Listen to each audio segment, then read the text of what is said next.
ನಮಸ್ಕಾರ. SR public ನ್ಯೂಸ್ಗೆ ಸ್ವಾಗತ. ಇತ್ತೀಚೆಗೆ ವಿಜಯನಗರ ಜಿಲ್ಲೆ ಕೊಟ್ಟೂರಿನಲ್ಲಿ ಡಾಕ್ಟರ್ BR ಅಂಬೇಡ್ಕರ್ ಅವರ ಜಯಂತಿಯನ್ನ ಅದ್ದೂರಿಯಾಗಿ ಆಚರಿಸಲಾಯಿತು. ಕೊಟ್ಟೂರಿನ APMC ಆವರಣದ ವೇದಿಕೆಯಲ್ಲಿ ಡಾಕ್ಟರ್ BR ಅಂಬೇಡ್ಕರ್ ಅವರ 135ನೇ ಹಾಗೂ ಬಾಬು ಜಗಜೀವನ್ ರಾಮ್ ಅವರ 119ನೇ ಜಯಂತಿಯನ್ನ ಜ್ಯೋತಿ ಬೆಳೆಸುವುದರ ಮೂಲಕ ಸಾವಿರಾರು ಜನ ಸಮ್ಮುಖದಲ್ಲಿ ಆಚರಿಸಲಾಯಿತು.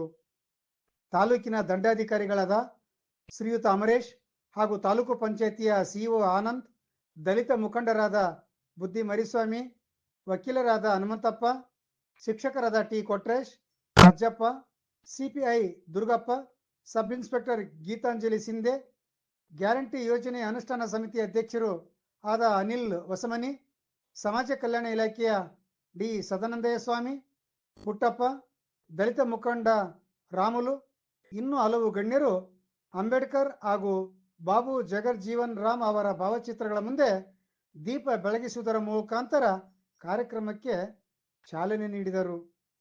ನಂತರ ದಲಿತ ಮುಖಂಡರಾದ ಮರಿಸ್ವಾಮಿ, ಹನುಮಂತಪ್ಪ, ತಹಸೀಲ್ದಾರ್ ಅವರಾದ ಅಮರೇಶ್ ರವರು ಮಾತನಾಡಿ, ನಮ್ಮ ಸಂವಿಧಾನವು ಜಗತ್ತಿನಲ್ಲಿಯೇ ಶ್ರೇಷ್ಠವಾದದ್ದು.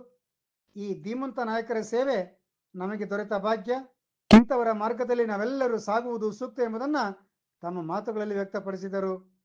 ನಂತರ ಅಂಬೇಡ್ಕರ್ ಹಾಗೂ ಬಾಬು ಜಗಜೀವನ್ ರಾಮ್ ಅವರ ಭಾವಚಿತ್ರಗಳಿರುವ ವಾಹನವು ನಗರದ ಪ್ರಮುಖ ರಸ್ತೆಗಳಲ್ಲಿ ಸಂಚರಿಸಿತು.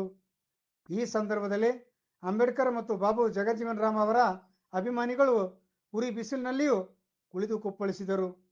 ತದನಂತರ ನಮ್ಮ ಸುದ್ದಿವಾಹಿನಿಯೊಂದಿಗೆ ಮಾತನಾಡಿದ ದಲಿತ ಮುಖಂಡರಾದ ಮರಿಸ್ವಾಮಿ, ಹನುಮಂತಪ್ಪ, ದುರ್ಗೇಶ್, ರಾಮುಲು ಇತರರು ನಮಗೆ ಒಳ ಮೀಸಲಾತಿ ಆದಷ್ಟು ಬೇಗ ಜಾರಿಯಾಗಬೇಕು, ಇಲ್ಲದಿದ್ದಲ್ಲಿ ಉಗ್ರ ಹೋರಾಟವನ್ನೇ ಮಾಡಬೇಕಾಗುತ್ತದೆ ಎಂಬ ಸಂದೇಶವನ್ನು ಈ ಸಂದರ್ಭದಲ್ಲಿ ಹೇಳಿಕೊಂಡರು. ವರದಿ Madhubabu H, SR public news, Vijayanagara.